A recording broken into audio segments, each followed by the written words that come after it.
өзімнің рәттен 25-ші олимпиадамда қатнаштым. Ол 11-ші татар тілі һәм әдәбияты бойынша халықара олимпиада еді. Дұрысын гына әйткәндә, минем фикеремчә, олимпиадада тырышлыгыңны күп куйсаң, җиңеп була. Мин үз мисалымда моны дәлилләп карыйм хәзер. Татар теленнән беренче тапкыр олимпиадада 4-нче сыйныфта катнашкан идем.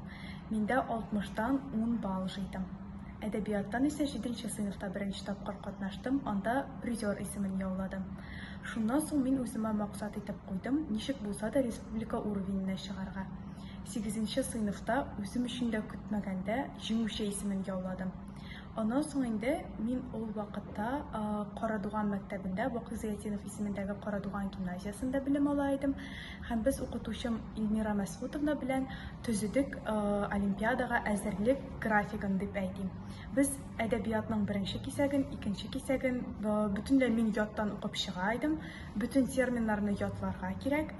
Һәрбер язучының туган елын, туган урынын, bütün теге баштан ахырына кадәр дигәндәй биографиясын ятларга, татар телен шулай ук язу тарихыннан башлап, теге телнең килеп чыгышына кадәр ятларга, беренче чиратта белем башта булырга тиеш.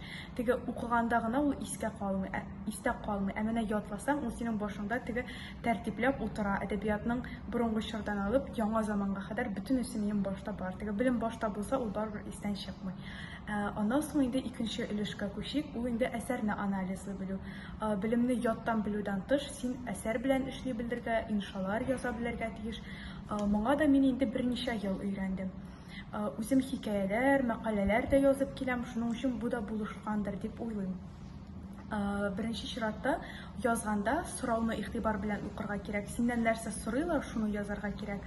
Әгәр дә фикереңне мотор әдәбияттан мисал белән дәлилләргә дигән булса, тугайын берәр конкрет әсәрне, аның авторын язарга һәм ни өчен бу синең язган фикерләреңне дәлилләп килә, шуны язарга кирәк. Бу елга олимпиадага килеп тукталсак, татар теленнән һәм әдәбияттан биремнәрне эшләдек. Һәрберсенә максималь балл 40 иде. Татар теленнән биремнәр мин уйлаганнан минем өчен катлаулырак булды. Чөнки мин өйрәнгән идем катлаулырак темаларны, язу тарихы, татар теленең килеп чыгышы, фразеологизмлар, мәкаләләр, гадәти биремнәр иде. Республика, халыкара уровеньдә була торган. Әмма бу елны бер карасаң җайлырак тема эләкте, сүзнең төзелеше инде морфемика. Ләкин бу бик күптәннән 7-нче сыйныфта өйрәнелгән тема булгач, ул инде минем хәтеремнән чыккан, онытылган. Шуңа күрә тестта хаталар китте. Миндә татар теле буенча 40-тан 28 балл иде. Әдәбияттан инде биремнәр мин белгән әйбер эләкте, шулай да әсәр анализыннан тулысынча канәгать калмадым. Чөнки әсәр анализында бит инде синең фикерең 15-20% кына тәшкил итәргә тиеш. Күбрәк нәкъ менә язучы күзлегеннән язарга кирәк. Мин инде күбрәк су тутырдым диемме соң, үз фикеремне теге миңа әсәр ошады, мотор әсәр булды, шулай дип язып чыктым. Шуңа күрә канәгать чыкмаган идем. Жюри агзалары инде югары бәяләгән, 40-тан 40 балл куйганнар. Аларга да бу сорауны бирдем. Теге анализ бит тулысынча менә максимум куярлык дәрәҗәдә түгел дип. Алар инде шулай аңлатты. Алар башка минем сыйныфташларым инде 11-нче сыйныфтагы укучыларның алар ничек эшләгән шул ук биремне шуның белән чагыштырып шулай балларны чыгардылар. Барлыгы килеп чыга миндә 80-нән 68 балл иде. Аннан соң икенче тур, ул инде устный тур булды. Анда бүтән кеше дә билет тартып ала һәм 2 сорау татар теле буенча һәм әдәбият буенча һәм шуңа җавап бирә. Әзерләнергә 1-2 минут чамасы. Башкаларга караганда миңа катлаулырак тема эләкте. Чөнки мәсәлән минем бер дус кызыма фигыль замана формалары, фигыль формалары шундый, алар инде җайлырак тема. Миңа язу тарихы белән Рыкаил Зәйдулланың иҗаты, аның шигырьләрендә кулланган темалары эләкте. Ләкин шәхсән минем өчен бу темалар җайлы иде, чөнки язу тарихы нәкъ менә теге баштан ахырына кадәр ятлап чыккан. Рыкаил Зәйдулланың иҗаты белән дә инде күптәннән кызыксынам, теге укыган, белгән, аларны Аллага шөкер теге шартлатып җавап бирдем. Проект яклауга килгәндә, анда безгә сайлауга 2 тема бар иде. Берсе буыннарның өзелмәс чылбыры, икенчесе татар теле, фәнни үсешләр һәм шундый теге яңа технологиялар теле дигәндә инде менә ничек татар теле хәзерге заманның үзгәрешләре тәэсирендә ничек татар теле үзгәрә. шул хакта иде. Мин башта татар теле турында проект әзерләргә җыендым, чөнки без үзебездә яшьтәшләребез белән Татлерон дип аталган шундый команда төзедек, курслар төзибез инде.